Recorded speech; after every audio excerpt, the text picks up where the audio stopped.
말씀을 함께 보겠습니다. 마태복음 1장 18절로 25절입니다.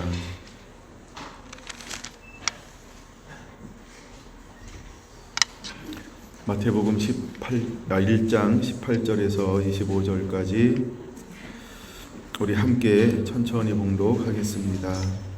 예수 그리스도의 나심은 이러하니라. 그의 어머니 마리아가 요셉과 약혼하고 동거하기 전에 성령으로 잉태된 곳이 나타났더니 그의 남편 요셉은 의로운 사람이라. 그를 드러내지 아니하고 가만히 끊고자 하여 이 일을 생각할 때에 주의 사자가 현몽하여 이르되 다윗의 자손 요셉아, 내 아내 마리아 데려오기를 무서워하지 말라. 그에게 잉태된 자는 성령으로 된 것이니라. 아들을 낳으리니 이름을 예수라 하라. 이는 그가 자기 백성을 그들의 죄에서 구원할 자이심이니라 하니라. 이 모든 일이 된 것은 주께서 선지자로 하신 말씀을 이루려 하심이니 이르시되 보라, 처녀가 잉태하여 아들을 낳을 것이요 그 이름은 임마누엘이라 하리라 하셨으니 이를 번역한즉 하나님이 우리와 함께 계시다 함이라. 요셉이 잠에서 깨어 일어나 주의 사자의 분부대로 행하여 그의 아내를 데려왔으나 아들을 낳기까지 동침하지 아니하더니 나음의 이름을 예수라 하니라. 아멘. 본바 우리가 본을 받을 사람 선지자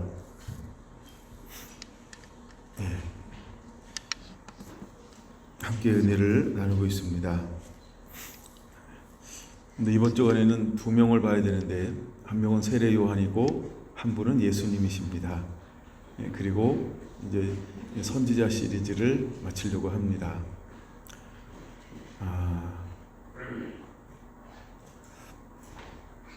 하나님은 우리를 사랑하셔서 예수님을 보내어 주었다, 이렇게 말씀을 합니다.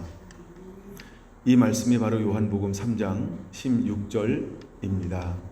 하나님이 세상을 이처럼 사랑하사 독생자를 주셨으니 누구든지 믿으면 멸망하지 않고 영생을 얻게 하려 하심이니라.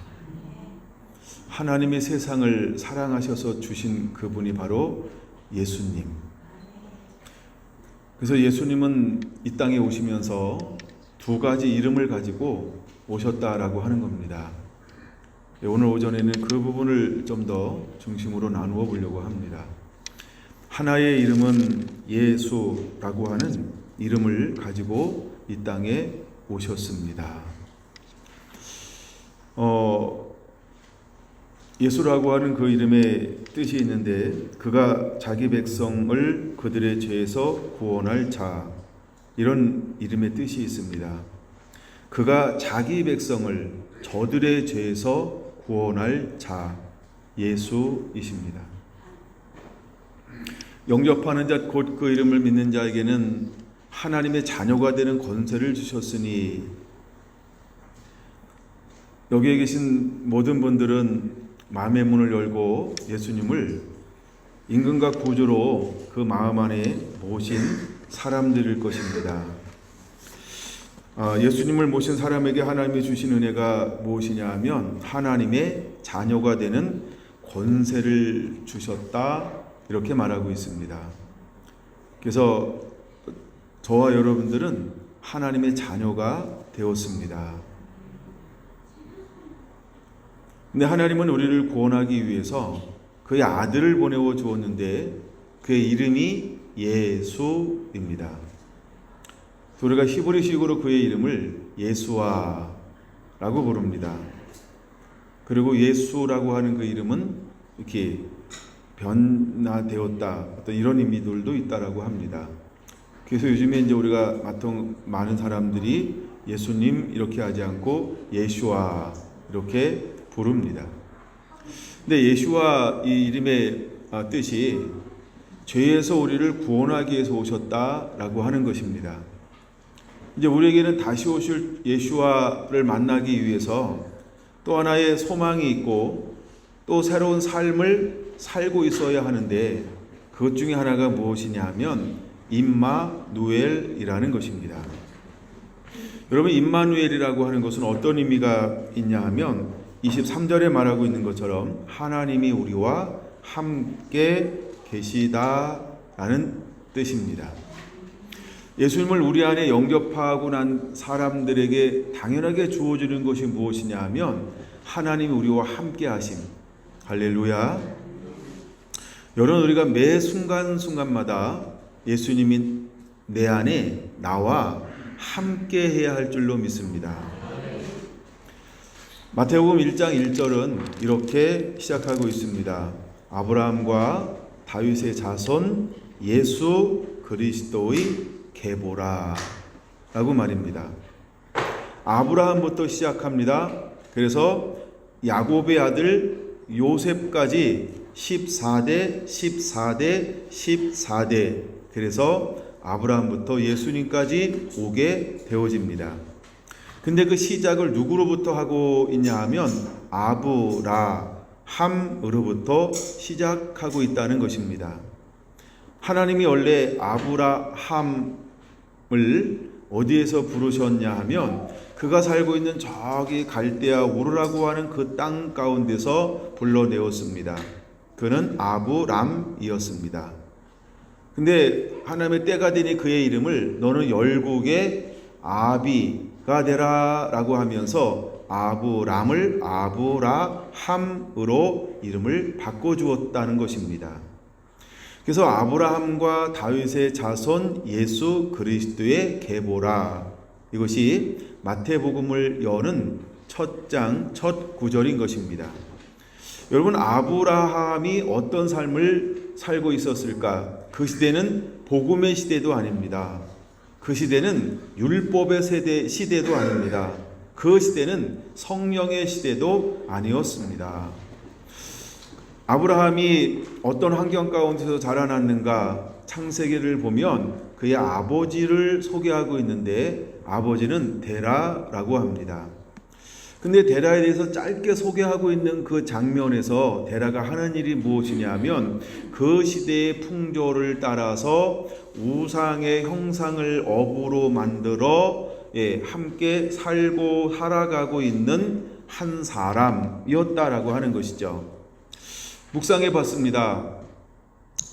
하나님이 아브라함을 그 수많은 사람들 중에서 왜 주목하셨을까라고 말입니다. 왜 하나님은 수많은 사람들 중에서 아브라함을 주목했을까?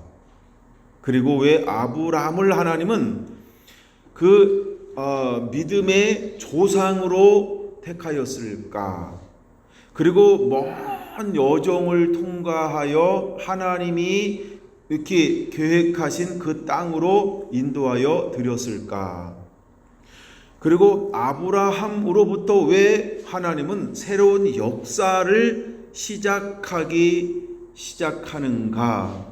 여러 가지 우리가 아브라함을 생각해 볼 이유가 있다는 겁니다. 그래서 창세기 12장은 아브라함을 부르고 새롭게 시작하는 장면이 서술되어져 있습니다. 하나님은 아브라함에게 어마어마한 계획을 선포하셨던 것입니다. 하나님이 아브라함에게 무엇을 봤을까? 그의 아버지는 하나님을 경외하고 있는 것도 아니고 직업이 우리가 생각하는 것처럼 바른 것도 아니고 그렇게 봐야 될까요? 근데 하나님은 아브람이라는 그 한 청년에게 무엇을 봤을까? 우리로 말하면 그가 175세까지 사니까 3등분 한다고 한다면 3등분 하는 이유는 그가 75세에 부름을 받기 때문이라는 것이죠. 그래서 하나님의 부르심을 받고 나서 100년 동안 하나님과 함께 동행하며 하나님의 뜻을 이루며 살아가는 영광의 사람이 되었다라고 하는 것이죠. 어떻게 하나님이 아브라함을 통해서 그 하나님의 영광을 담는 그릇을 빚으시며 만들어 갔을까라는 것입니다. 여러분, 때때로 우리도 부름받기 전에는 아브라함처럼 그런 부모, 그런 환경, 그런 교육, 그 다음에 그런 생활을 살았을 것입니다. 그냥 하나님 없이 세상에서 그 문화를 따라, 환경을 따라, 교육을 따라 우리의 가치관이 형성되어지면서 자라나게 되었을 것입니다. 근데 놀라운 영적 변화들이 일어나기 시작을 하는데, 그것은 언제부터인가 하면 하나님이 그를 부르시고 그가 이동하면서부터 그 안에 놀라운 영적 마인드, 가치관의 변화가 일어나기 시작한다는 것입니다. 얼마의 시간이 지났을까 그가 하나님이 원하시는 그 땅, 가나안 땅 가운데 이르렀을 때 그가 제일 먼저 하는 일이 무엇인지 여러분 기억하십니까? 하나님을 위하여 제단을 쌓고 거기에서 하나님께 예배를 드렸다라고 하는 것입니다.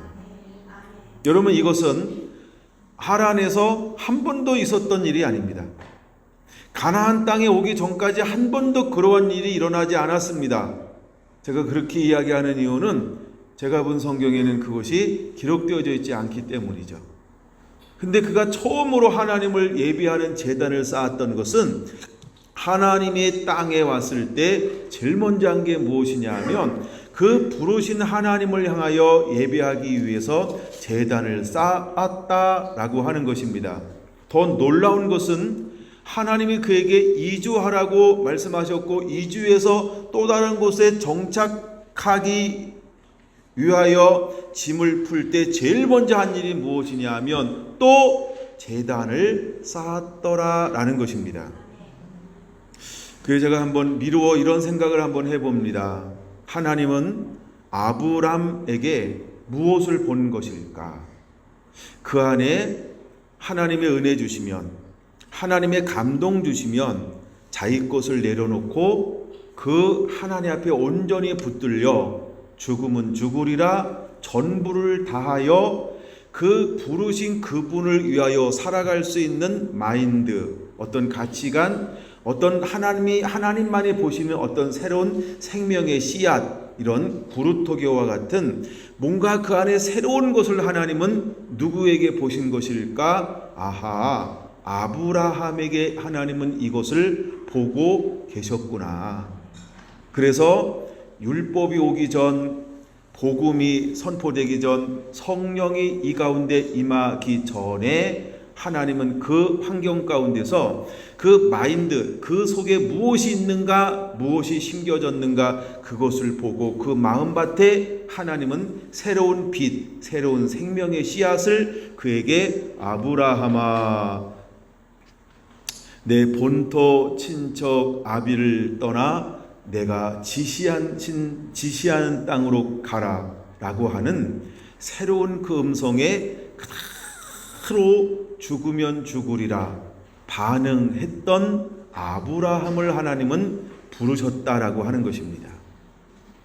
여러분, 오늘 우리가 하나님 앞에 설 때 어떤 모습으로, 어떤 마음으로 하나님 앞에 서야 할까? 여러분, 우리 안에 아브라함처럼 내가 없게 되기를 원합니다. 내가 부인되어지기를 원합니다. 나를 비우게 되기를 원합니다.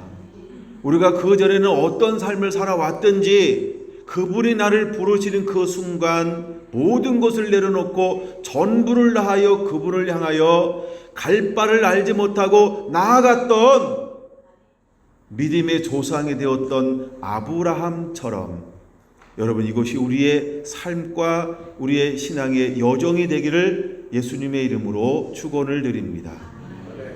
그가 하나님이 원하는 그 땅 가운데, 가나안 땅 가운데 머물릴 때 그가 성숙한 그리스도인이었을까? 아니었다라고 하는 것입니다.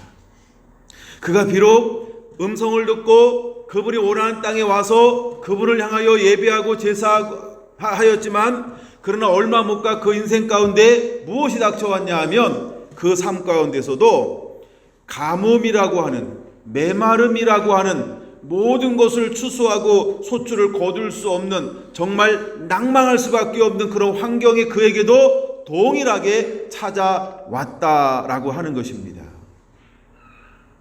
그때 그는 여호와께 묻지 않았다는 것이죠. 이건 무엇을 보여주는 것이냐 하면 그와 하나님과의 관계라는 것입니다. 그는 아직도 어떤 상태였다? 영적 어린아이였다 하는 것을 보여줍니다. 근데 더 놀라운 것은 그가 하나님의 말씀을 따라 약속을 붙잡고 움직이며 나아갈 때 그의 영적 어린아이, 영적 미성숙은 전혀 문제가 되지 않았다라고 하는 것입니다. 그의 마음 중심에 하나님을 향한 마음을 품고 있을 때 그의 영적 미성숙은 더 이상 그의 삶에 문제거리가 되지 않았다는 것입니다. 그는 두려움이 찾아왔습니다. 그래서 그 땅을 떠나 지시하신 땅을 떠나 새로운 땅으로 내려갔습니다. 내려가면서 소문을 듣자 하니 너무 아름다운 자기의 부인, 그로 인하여 우리 모두가 위험에 처할 것 같은 두려움이 찾아와 둘이 말을 주고받았습니다. 누이라고 해라. 그런데 하나님은 그 환경 가운데 관여하시고 있다는 것입니다. 그 사건으로 인하여 아브라함의 환경은 외적으로 어떤 변화가 일어났을까? 소도 낙타도 양떼도 많은 이런 폐물도 증가되는 역사가 일어나게 되었다라고 하는 것입니다. 여러분, 때때로 우리가 말씀을 붙잡고 약속의 땅에 거하고 하나님을 예배한다 할지라도 아직 무엇이 이루어지지 않음을 인정해야 할까요? 아직 그분이 원하는 것만큼 내가 자라나지 않았구나.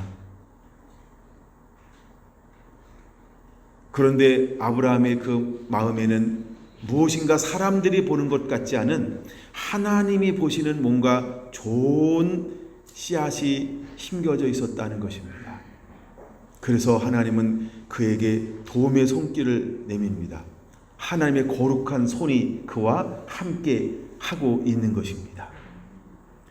그러면서 계속해서 아브라함은 그 하나님과 어떤 관계를 보냈을까? 친밀한 관계, 교제하는 관계, 그 다음에 계속해서 그분 앞에 나가서 대화하는 관계, 계속 그는 점점 그 환경과 삶 가운데서 하나님을 알아가는 시간들을 보내게 되어진다라고 하는 것입니다. 여러분, 우리가 하나님을 모르면 모를수록 우리 안에 남아있는 요소가 무엇이냐 하면 두려움이라는 것입니다. 이런 한번 표현을 해볼게요. 뚜벅, 뚜벅, 뚜벅, 뚜벅. 이건 누가 듣는 음성이었을까요? 첫사람 아담이 듣는 음성이었습니다. 제가 이렇게 한번 표현해 보는 거예요. 전 물론 발자국 소리를 들어본 적이 없습니다. 그래서 어떻게 표현해야 될지 몰라서 그냥 제가 아는 소리로 표현해 본 겁니다. 뚜벅, 뚜벅, 뚜벅, 뚜벅. 이 소리를 들으면 들을수록 심장 박동이 빨라지는 한 부부가 있었다라는 것이죠. 누굴까요? 아담과 하와였습니다.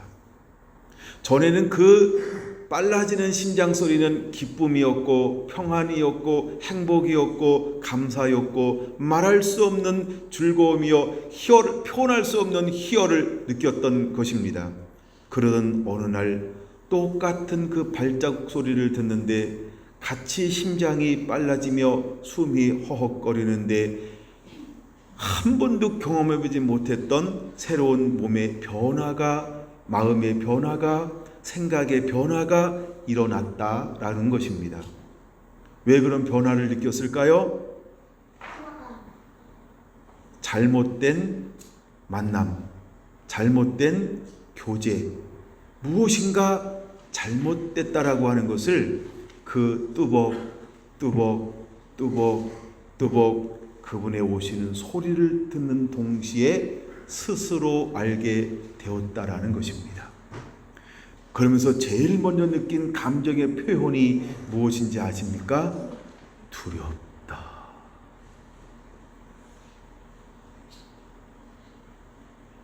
여러분, 두려움은 어디로부터 오는 걸까?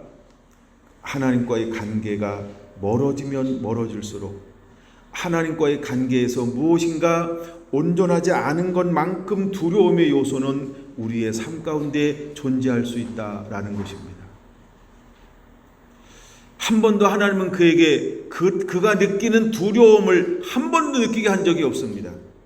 전에 느꼈던 두려움은 그분을 너무 사랑하기에, 너무 귀하기에, 너무 존귀하기에, 너무 어미하신 분에게 느꼈던 두려움, 이거는 경외함이라고 표현하는 것입니다.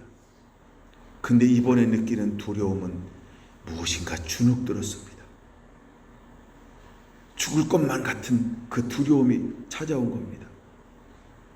말로 형용할 수 없는 그 압박이 찾아오는 그 두려움이었습니다. 이렇게 한번 표현해 볼게요. 한번 이해해 주세요. 아이씨, 미치겠네. 전혀 다른 두려움을 느꼈던 것이죠. 왜 그랬을까요? 잘못된 만남 때문입니다. 잘못된 선택 때문이었습니다. 여러분, 우리가 한 사람의 잘못된 선택으로 말미암아 영원한 동행은 깨어지게 되었습니다. 깊은 친밀함이 깨어지게 되었습니다. 그리고 하나님이 만들어 놓은 모든 그 축복을 누릴 수가 없어서 쫓겨남을 당해야만 했습니다. 그때부터 사람들은 두려움이 있었다는 것입니다. 두려움은 그때부터 시작이 되었습니다. 여러분, 하나님의 사람들이 가지고 있는 은사는 두려움을 주지 않습니다. 그러나 양심의 역사가 있는 사람들은 두려움을 가져다 줍니다. 제가 은혜 가운데 경험하면서 많이 누렸던 분별력 중에 하나는 정말 하나님의 사람들은 두려움을 주지 않고요, 양심의 역사는 두려움을 가져다 준다는 것입니다. 만약에 여러분들이 잘못된 두려움 가운데 있다라고 하면 그것은 온전한 하나님의 사람이 아니고 섞인 하나님의 사람이라는 걸 알아야 합니다. 만약에 여러분 주변에 나에게 두려움을 가져다 주는 섞인 사람이 있다라고 한다면 점점 교제 횟수를 줄어들여서 이제는 평안함을 주는 사람과의 교제 만남이 일어나야 할 줄로 믿습니다. 여러분, 성탄절은 어떤 날일까? 바로 이 날이라는 것입니다. 이것 때문에 성탄이 필요한 겁니다. 그래서 하나님은 그의 아들을 보내는데 두 가지 이름으로 이 땅에 오게 하셨다는 겁니다. 하나는 예수라고 말입니다. 예수님으로 말미암아 죄의 문제가 다 해결되었습니다. 이제는 섞인 곳에서 온전한 곳으로 회복이 되었다라는 것입니다. 그러면 온전한 곳이 회복되어졌을 때 예수만 가지고 충분할까요? 예수와 가지고 충분할까요? 또 하나의 이름이 필요해서 그분은 또 하나의 이름으로 예수와를 우리에게 공개하신 것입니다. 나는 임마누엘이다. 그럼 오늘 여기 있는 분들은 어떤 삶을 살고 있어야 될까요?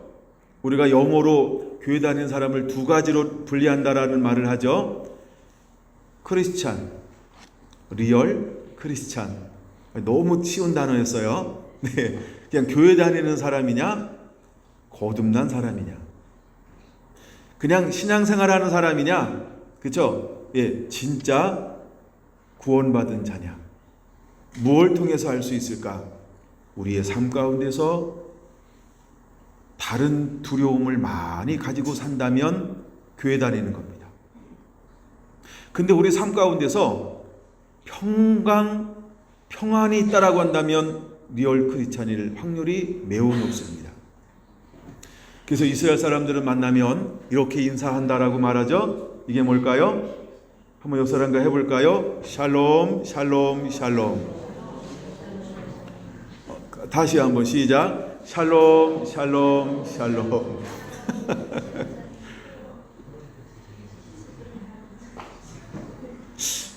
여러분 마음속에 샬롬이 있습니까? 여러분 마음속에 평강이 있습니까? 또다시 뚜벅 뚜벅 이 소리를 들을 때 우리는 무엇을 느껴야 할까? 한 사람처럼 새로운 두려움의 공포에 억눌리는 것이 아닌 그 소리를 들을 때 우리는 피어나는 하나의 꽃처럼 여러분 우리에게 피어나는 은혜가 있어야 할 줄로 믿습니다. 전혀 느껴보지 못했던 새로운 차원의 자유함, 여러분 이 평화가 우리 가운데 주어져야 할 줄로 믿습니다. 이 날을 위하여 오신 분이 예수와라는 것입니다. 그분은 우리에게 오셔서 우리를 자녀 삼아 주었습니다.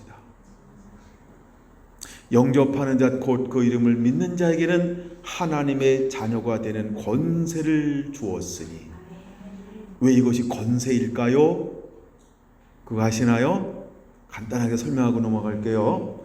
이건 이제 원고에 없었던 건데 창세기 1장 28절입니다. 생육하고 번성하고 다스리고 지배하라. 이것이 바로 권세라는 것입니다. 이게 자녀된 권세라는 겁니다. 하나님은 천지를 창조하시고 우리에게 그 권세가 아담에게 있었습니다. 근데 그 아담이 그 권세를 잃어버렸습니다. 근데 예수와 그분이 우리에게 오셔서 구주가 되어주셨고 그분이 나와 함께 할 때 그분으로 말미암아 또다시 회복되어지는 게 있는데 그것이 자녀됨의 권세라는 것입니다. 이제 여러분들은 그 자녀됨의 권세를 그대로 집행하며 권세를 사용하며 살게 되기를 예수님의 이름으로 축원합니다. 할렐루야, 할렐루야. 여러분의 그 놀라운 은혜가 있게 되기를 원합니다. 다윗 이야기도 해야 되는데 다윗 이야기는 나중에 시간 되면 또 하겠습니다. 왜냐하면 아브라함과 다윗의 자손 예수 그리스도의 계보니라고 말하니까 다윗도 그런 환경에서 자라났어요. 다윗 이야기 다음에 쭉 넘어오겠습니다. 이제 18절 볼까요? 그분이 이 땅 가운데 오기 위해서 필요로 했던 것이 있다라고 한다면 일단 18절에서 우리가 가장 중요한 단어를 하나 보아야 한다는 겁니다. 그의 어머니가 요셉과 약혼하고 동거하기 전에 성령으로 잉태된 것이 나타났더니 라고 말입니다. 자, 이렇게 한번 생각해 보겠습니다. 이게 뭘까요? 멍에입니다. 다 아셨죠? 이게 뭘까요? 멍에입니다. 요셉은요 마리아와 함께 부부가 될 무엇을 메웠다? 멍에를 메웠다는 겁니다. 하나가 되었다. 그 멍에 아래 하나가 되었다라는 것입니다. 이게 약혼이라는 것입니다.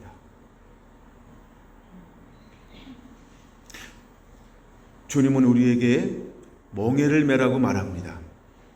떠오르는 말씀이 있는지 모르겠어요. 수고하고 무거운 짐진 자들아 다 내게로 오라.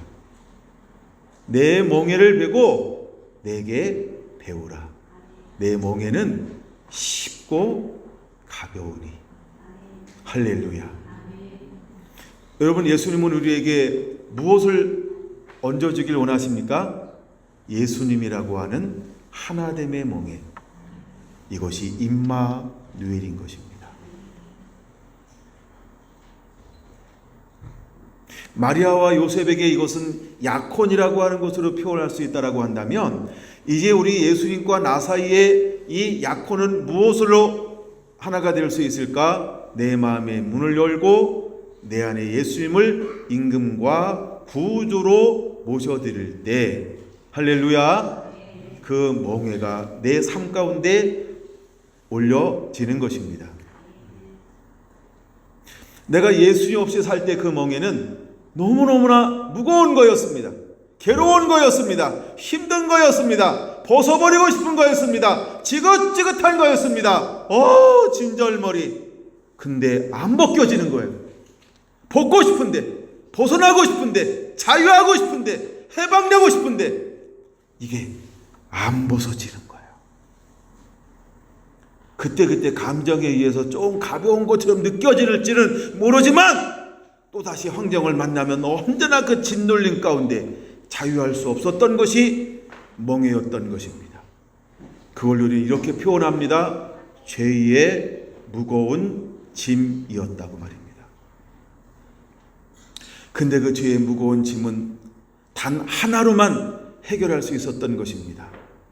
예수와 그를 내 안에 모셔드릴 때 드디어 그렇게도 벗어버리고 싶었던 거, 자유하고 싶었던 거, 누리고 싶었던 거, 이 눌림에서 벗어나고 싶었던 그 수많은 감정과 그 막 몸부림들이 드디어 한순간에 해결되어질 수 있는 유일한 방법은 예수와 그분을 내 삶 가운데 임금과 구주로 모셔드리는 것이었다는 것입니다. 그런 다음에 우리 삶 가운데 느껴지는 삶의 무게는요, 너무 가벼웠던 거예요. 한 번도 누려보지 못했던 평안함이 무엇인지, 기쁨이 무엇인지, 행복이 무엇인지 새로운 걸 느끼기 시작한다는 것입니다. 여러분, 이것을 위해서 우리에게 예수님의 오심이 필요한 겁니다. 예수님이 역사적으로 오셨다라고 한다면 이제 우리의 개개인 삶 가운데서는 개인적으로 찾아오셔야 할 줄로 믿습니다. 그리고 한번 찾아오신 그분을 멀리하지 마시고 모두가 마음을 열고 모시기를 바랍니다. 그리고 모셨던 그 예수님은 다시 나 잠시 대청소할 거예요, 잠시 나가 계세요 라고 그분을 밀어버리지 않아야 할 줄로 믿습니다. 그분은 대청소를 한다 할지라도 내 삶 가운데 영원토록 머무르게 해야 할 줄로 믿습니다. 여러분, 영원토록 머무르게 하는 방법이 무엇일까? 19절 한번 말씀을 보겠습니다. 그의 남편 요셉은 의로운 사람이라 그를 드러내지 아니하고 가만히 끊고자 하여. 요셉은 어떤 사람이었다고요? 의로운 사람이었다라고 말합니다. 여러분, 한번 우리 안에 오셨던 그 예수님을 떠나지 않게 하는 방법이 무엇일까? 의로운 사람이 되는 것입니다. 이걸 시므온이라고 하는 사람으로는 두 가지 표현이 있는데, 시므온은 의롭고 경건하여 성령의 위로를 받은 자더라. 누가복음 1장에는 그렇게 말합니다. 그럼 우리에게 두 가지가 필요한데, 그게 뭐냐면 의로움과 경건이 필요하다라고 하는 것입니다. 의로움이라고 하는 것은 삶입니다. 경건이라고 하는 것은 말씀을 말합니다. 다시 말해서 의롭다라고 하는 것을 한마디로 축약한다고 한다면 하나님의 말씀으로 삶을 살아내고 있는 사람. 그러면 내 안에 오셨던 그 예수님은 내가 어떤 것을 행한다 할지라도 다시 떠나지 아니하고 영원토록 나와 함께 임마누엘 하실 거라는 것입니다. 할렐루야. 정말 오늘 여러분들에게 이 예수님이 임마누엘이 영원토록 진행되어지는 그 놀라운 은총을 다시 한번 확인하는 그런 시간이 되기를 원합니다. 요셉은요, 의로운 사람이었다는 거예요. 오늘 시간이 없어서 마리아는 보지 않을 겁니다만 한 단어를 사용해야 될 것 같아요. 누가복음에 있는 말씀인데 마태복음에는 마리아가 안 나타나요. 누가복음에 나타납니다. 마리아는요, 주는 계집종이오니 주의 말씀대로 이루어지이다. 그 말씀을 자기 삶 가운데 그대로 받아들임을 통하여서 임마누엘을 이룬 사람, 이 사람이 바로 마리아요 요셉이라는 것입니다. 여러분들 삶 가운데 이제는 이 두 가지 이름의 의미가 우리 삶 가운데 그대로 임하게 되길 원합니다. 우리 어떤 분에게는 예수가 필요합니다. 저들의 죄에서 나를 구원할 자, 나의 죄에서 나를 구원해낼 자, 예수가 필요하신 분이 계십니까? 그러면 다시 한번 마음의 문을 열고 예수님 내 안에 오시옵소서 이렇게 초청하시기를 바랍니다. 한번 그렇게만 하면 같이 해볼까요? 마음의 문을 엽니다. 예수님 내 안에 오시옵소서. 마음의 문을 엽니다. 예수님 내 안에 오시옵소서. 마음의 문을 엽니다. 예수님 내 안에 오시옵소서. 아멘. 이제 막 여기가 시원해지네요. 내 열었나 봐요. 너무 시원해져요. 여러분도 그렇습니까? 와, 한 번 오신 그분은요, 여간해서는 안 떠나요. 그래서 이제 우리는 의로운 사람이 되어야 합니다. 근데 여간해서는 안 떠나는데 자꾸 의롭지 않잖아요. 경건하지 않잖아요. 그럼 이분이 심심해하셔. 이분이 내 안에 오래 머무실 수가 없어요. 그러므로 이제 우리는 하나님의 말씀 안에서 그분의 뜻대로 삶을 살아내고 있어야 할 줄로 믿습니다. 그 사람이 누구였다? 요셉이었다는 거예요. 여러분, 하나님은 요셉이라고 하는 통로를 통하여 이 땅 가운데 새로운 문을 여셨던 것처럼, 결론입니다. 다시 오실 주님, 그분은 오실 것입니다. 그분이 오시기 위해서 누구를 찾고 있을까? 또 다른 그릇을 찾고 있다는 것입니다. 그 안에 임마누엘 하고 있는 사람, 아브라함처럼 새로운 하나님과 관계없는 삶을 살고 있지만 그 안에 무엇이 있는 사람? 생명의 씨앗. 떨어지면 그 씨앗을 위하여 전부를 바꾸어서 일평생을 그렇게 살아갈 사람. 할렐루야. 여러분, 이제 우리는 다시 오실 주님을 맞이하기 위해서 여러분 삶 가운데서 이름도 없이 빛도 없이 의로운 사람들이 되기를 예수님의 이름으로 축원합니다. 여러분 마음속에 삶 가운데 평강이 넘쳐나게 되기를 축원합니다.